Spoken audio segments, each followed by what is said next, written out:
প্রিয় রসায়নবাসীরা, আজকের ক্লাসে আমরা যে বিষয় নিয়ে আলোচনা করব সেটা হচ্ছে এসপিডিএফ ব্লক। তো আমাদের আধুনিক পর্যায় সারণীর ক্ষেত্রে ইলেকট্রন বিন্যাসের উপর ভিত্তি করে মৌলগুলোকে কিন্তু 4টি ব্লকে ভাগ করা হয়েছে: S block, P block, D block এবং এফ ব্লক। ঠিক আছে?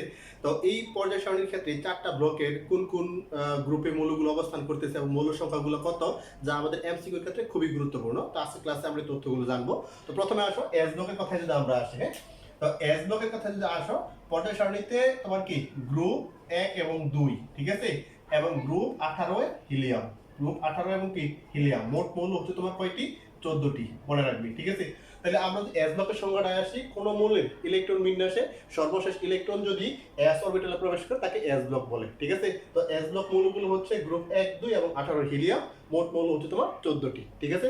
যদি পি ব্লকের কথায় আসো, তোমার কি পি ব্লকটা হচ্ছে সংজ্ঞায় যদি আমরা আসি, কোন মৌলের ইলেকট্রন বিন্যাসে সর্বশেষ ইলেকট্রন যদি পি অরবিটালে প্রবেশ করে তাকে আমরা পি ব্লক মৌল বলবো। ঠিক আছে? তাহলে এই ক্ষেত্রে মনে রাখতে হবে গ্রুপ আমার হচ্ছে তোমার 13 থেকে 18 যে মৌলগুলো থাকবে তাকে আমরা পি ব্লক বলবো। এই ক্ষেত্রে আমার মোট মৌল হচ্ছে তোমার কয়টি? 36টি। ঠিক আছে? তারপরে আসো ডি ব্লকের ক্ষেত্রে। তো ডি ব্লকের ক্ষেত্রে যদি আমরা বলি যে কোন মৌলের ইলেকট্রন বিন্যাসে সর্বশেষ ইলেকট্রন যদি ডি অরবিটালে প্রবেশ করে তাকে আমরা ডি ব্লক মৌল বলবো। এই ক্ষেত্রে আমাদের ডি ব্লক মৌলগুলো হচ্ছে গ্রুপ তোমার 3 থেকে 12। ঠিক আছে? এই ক্ষেত্রে আমার মোট মৌল হচ্ছে কয়টি? 41টি। সর্বশেষ যদি আসো এ ব্লক, ঠিক আছে, আমাদের স্বাভাবিকভাবে গ্রুপ তোমার হচ্ছে 3, পর্যায় 6 ও 7 এর একটা অংশ, যেটাকে আমরা সাধারণত পর্যায় সারণীর নিচে যে স্থান দেওয়া হয়েছে যাকে আমরা ল্যান্থানাইট এবং কি অ্যাক্টিনাইট সারি হিসেবে জানি।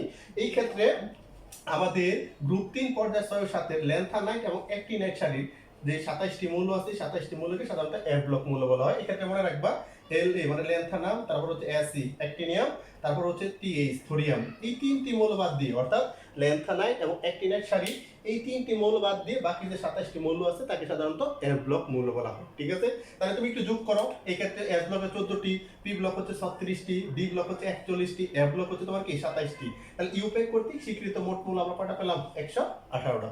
তো এই তথ্যগুলো আমাদের এমসিকিউর সবচেয়ে গুরুত্বপূর্ণ। আমাদের যে কোনো জায়গায় ভর্তি পরীক্ষায় বলো অথবা বোর্ড পরীক্ষায় বলো, সকল জায়গায় কিন্তু, অথবা বিভিন্ন অ্যাডমিশন টেস্টে, সকল জায়গায় কিন্তু এই পার্ট থেকে আমাদের এমসিকিউ থাকে সব সময়। তাহলে এই তথ্যগুলো অবশ্যই একটু খাতায় লিখে নিবা এবং একটু মুখস্থ করার চেষ্টা করবা।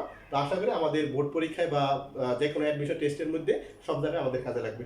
রসায়নগরের পক্ষ থেকে এরকম মজার মজার ক্লাস প্রতিনিয়ত আসতে থাকবে। সবাই রসায়নগরের সাথে সংযুক্ত থাকবে, ক্লাসগুলো বেশি বেশি করে শেয়ার করে দিবে সবাইকে।